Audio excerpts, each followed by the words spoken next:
আজ রান্না হচ্ছে পিপুলি শাক আলু দিয়ে কাতলা মাছের তরকারি। তার জন্য আমি পিপুলি শাকটাকে কেটে ধুয়ে পরিষ্কার করে নিয়েছি, আর সঙ্গে নিয়েছি হচ্ছে আলুটাকেও কেটে ধুয়ে পরিষ্কার করে নিয়েছি। এবার মাছের টুকরোগুলিকে লবণ হলুদ মাখিয়ে সরিষার তেলে ভালো করে এপিট ওপিট উল্টে ভেজে তুলে নেব। দেখো, আমি মাছের টুকরোগুলি লবণ হলুদ মাখিয়েছি, কড়াইতে দিয়ে সরিষার তেলের ভেতরে আমি ভালো করে ভেজে তুলে নেব। কলির রান্নাঘরে সকলকে অভিনন্দন। আমার রান্না যদি আপনাদের ভালো লেগে থাকে তাহলে সাবস্ক্রাইব করে আমার পাশে থাকতে পারেন।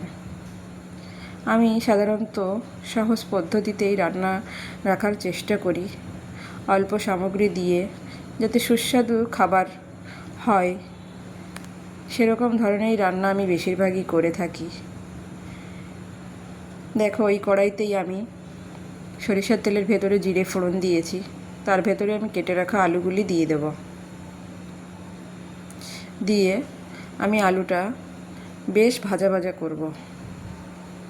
যেহেতু পিপুলির শাক একটু তেতো লাগে, তাই আমি আলুটা প্রায় অর্ধেক ভাজা করে নেব, যাতে সিদ্ধটা প্রায় অর্ধেক হয়ে যায়। লাল লাল করে ভেজে নেব। শাকের তরকারিতে, তেতো শাকের তরকারিতে শাকটায় বেশি জাল পড়বে না, সেই জন্যেই আলুটা একটু বেশি করে ভেজে নিতে হবে। এটা বুঝতে হবে। দেখো, আমি লাল লাল করে মিডিয়াম আঁচে আলুগুলি ভেজে নিয়েছি।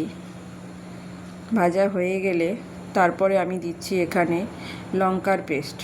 আমি এখানে কাঁচা লঙ্কার পেস্ট ব্যবহার করছি। আমি এখানে পরিমাণ মতো লঙ্কার পেস্ট দিয়ে দিলাম। সেটা দিয়ে ভাজি ভাজি হয়ে গেছে। দেখো, সুন্দর লঙ্কাটা আলুর সঙ্গে ভাজি হয়ে গেছে।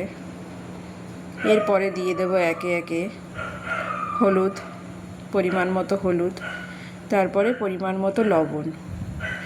যেহেতু শাকের তরকারি বেশি ঝোলও হবে না, আবার মাছ দিয়ে রান্না, বেশি জালও হবে না, সেই জন্য আমি এখানে লবণ হলুদটা পরিমাণ বুঝেই দেব। আমি এখানে মাছটা আগেই দিয়ে দিচ্ছি, কারণ শাকের তরকারিতে ওই জন্য মাছটা আমি আগেই দিয়ে দিচ্ছি।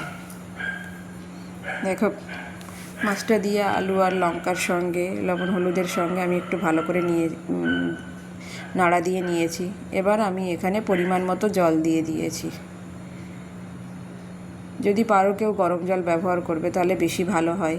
গরম জলটা দিলে তাড়াতাড়ি তরকারিতে জালটা আসে, এতে ফুটতে বেশিক্ষণ টাইম লাগে না। দেখো, আমি পরিমাণ মতো জল দিয়ে দিলাম। এটা আমার ভালো করে জাল আসবে। শাকটা আমি পরেই দেব, কারণ এটা আমি প্রায় 3 ভাগ রান্নাই করে নেব, 1 ভাগটা বাকি থাকবে। ফুল ফ্লেমে আমি জাল দেব। দেখো দেখো কত সুন্দর আমার তরকারিতে জাল এসে গেছে। এরপরে আমি কেটে ধুয়ে পরিষ্কার করে রাখা যে পিপুলির শাকটা, সেটা আমি ওপর থেকে দিয়ে দিচ্ছি। দেখো, এই তরকারিটা খেতে কিন্তু খুবই টেস্ট হয়। শাকেরও একটা নিজস্ব আলাদা গন্ধ আছে পিপুলির শাকটার। একটু তিতো হলেও যে শাকটার যে গন্ধটা, সেটা খুবই সুন্দর। দেখো, আমি শাকটা দিয়ে দিয়েছি। এখন কিন্তু জালটা কিন্তু কম আছে দিলে হবে না, এখন কিন্তু ফুল ফ্লেমে দিয়েই রান্না করতে হবে, কারণ শাকের তরকারি, সেই জন্য ফুল ফ্লেমেই দিতে হবে। তাড়াতাড়ি তরকারিতে জাল এসে যাবে। বেশিক্ষণ না, মিনিট 5-7 আমি এরকম করে ফুল ফ্লেমে জাল দিয়ে নেব। দেখো, 5-7 মিনিট পরে দেখো রান্নাটা কত সুন্দর হয়ে গেছে। ঝোলটাও দেখো মিডিয়াম হয়েছে, না বেশি গাঢ় না বেশি পাতলা।